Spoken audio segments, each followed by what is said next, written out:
Idiniin ng Filipino artist na si Ferdinand Cacnio na hindi niya kinopya ang kanyang obrang Uplift na dinarayo ngayon sa loob ng University of the Philippines sa Diliman.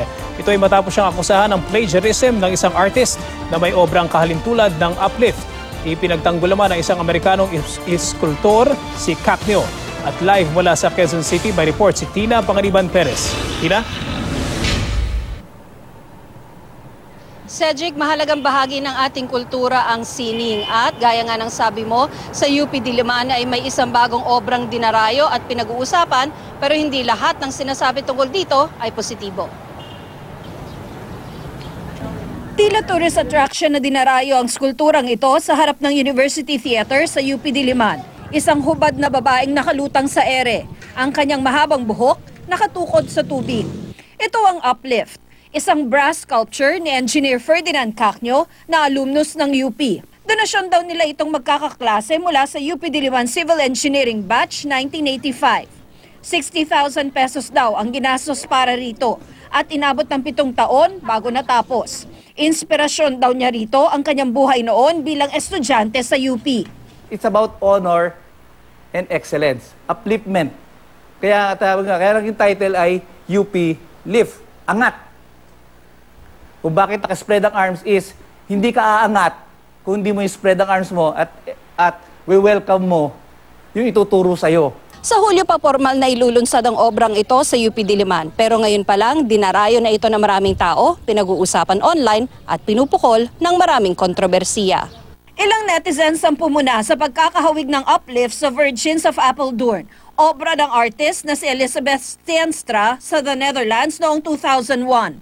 Naging tampulan din ito ng biro sa social media. Sabi pa ng isang netizen, matagal nang ginagamit sa sining ang konsepto ng lumulutang na babae, pati nga sa pelikulang The Exorcist. Pero ang mismong asawa ni Steenstra na si Tom Pucky, nagsabing naniniwala ang kanyang asawa na plagiarized o kinopya ang obra ni Cacnio. Sa kabilang banda, ipinagtanggol naman ng artist na si Andrew Devries si Cacnio. Si Devries ang gumawa ng sculpture na Innocence, na hawig ng obra ni Steenstra at Cacnio. Humanity is connected. And there seems to be some sort of psychic thing that runs through, and I would imagine especially artists who are connected. It's not unusual that you would see in different parts of the world similar images. Gayet din ni Cacnio, hindi niya kinopya ang obra ng ibang artist, lalo na ang Virgins of Apeldoorn na hindi pa naman daw niya nakikita. Okay lang ko to sa comparison.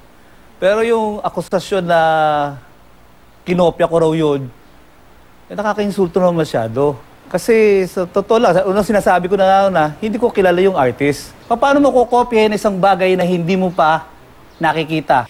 Pagtatanggol din ng anak ni Cacnio na si Paolo Gabriel, hindi nagsisinungaling ang kanyang ama. Taong 2007 pa raw unang nakagawa ng levitation sculpture si Cacnio sa tulong ng kanyang background sa civil engineering. Mula noon, nakagawa na raw siya ng ilan pang obra na may parehong tema. Sabi rin ng isa pa niyang anak na si Bianca, ang Uplift ay bahagi lang ng serye ng levitation sculptures ni Cacnio. Ang UP naman, handa raw umaksyon kung may magrereklamo. I think matters of artistic judgment and intellectual provenance are better resolved by the artists themselves or by a court of law or ultimately by the court of public opinion. Well, any case of plagiarism affects academic institutions. And of course, kung may magrereklamo formally, then we will probably have to act on it. Hindi maiwasang ikumpara ang Uplift sa oblation na isa sa mga tanyag na simbolo ng UP.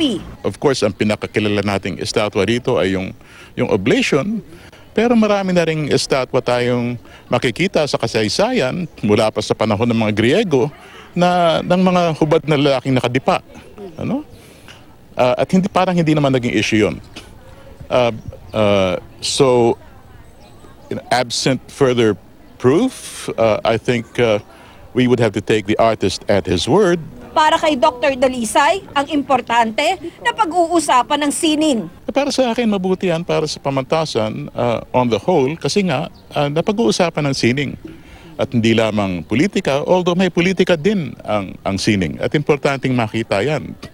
na isa sa mga bagay na pinag-uusapan ngayon ay ang nilalamang politika ng trabahong ito. Ang modelo ng mukha ng obra ay isang alumna ng UP, nakabatch ni Cacño. 2010 pa lang daw, napresenta na nila sa UP Alumni Homecoming ang maliit na replika ng Uplift. Bilang isang abogado, hindi raw siya sasali sa isang proyektong may lalabaging batas. I am an intellectual property lawyer and I will not be involved in this project if ito ay nagpa-plagiarize. Ideas and concepts cannot be owned by any person. Bakit naman niya sisirain ang kanyang napakagandang pangalan na and his lucrative career by copying the work of somebody else? Ang dami na niyang nagawa. Iba-iba naman ang opinyon ng mga nakakita na sa obra. I think it's difficult to do something 100% original. Pareho namang maganda, but I don't think it was plagiarized. It's a very beautiful piece of art, work of art. But in terms of semiotics or the symbolism, it's open to a lot of interpretation. Commentaries are good. It helps people improve, and it's really part of the art scene. So regardless of what people can and can't say, no one can contest that it is a really good sculpture.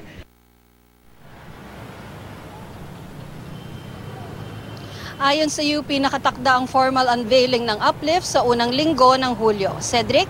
Okay, Tina, nabanggit mo sa July pa itong actually yung launching o yung pagbubukas itong sculpture na itong piece of art na ito, no? Pero ito bang mga pagbabato ngayon ng mga komentaryo o ng mga pambabatikos, makakaapekto kaya to, posibleng makaapekto dun sa schedule na launching, Tina? Wala namang nabanggit na ganyan ang UP kanina, Cedric. So far, hindi pa rin nauurong yung nakatakdang launching o unveiling ng Uplift sa unang linggo ng July. Cedric. Okay, Tina, tama ba yung naging observation namin kanina dun sa report mo na yung montage ng iba't ibang mga kahalintulad na mga ganitong mga artwork? Mukhang hindi lang dalawa sila sa mundo na ganitong itsura, no? Nakwento ba ng artist kung paano niya na-conceptualize itong levitating woman na itong obra niya? Actually, yung proyekto, yung Uplift, ay naisip ng batch 1985. Noong 2010 daw sila yung magiging silver jubilarian sa alumni homecoming ng UP. So inisip daw nila ano ba yung magandang proyekto na pwede nilang i-donate sa UP. At dahil mayroon daw artist sa kanilang batch, ito nga si Engineer Cacño, ay naisip nila na magbigay na lang ng isang obra sa UP Diliman. At noong 2010 pa lang daw na-unveil na nila o naipakita nila doon sa UP Alumni Homecoming, yung maliit o yung replika nitong Uplift. So 2010 pa lang daw, meron na silang itsura nitong obrang ito, Cedric. Alright, maraming salamat, Tina Pangriban Perez.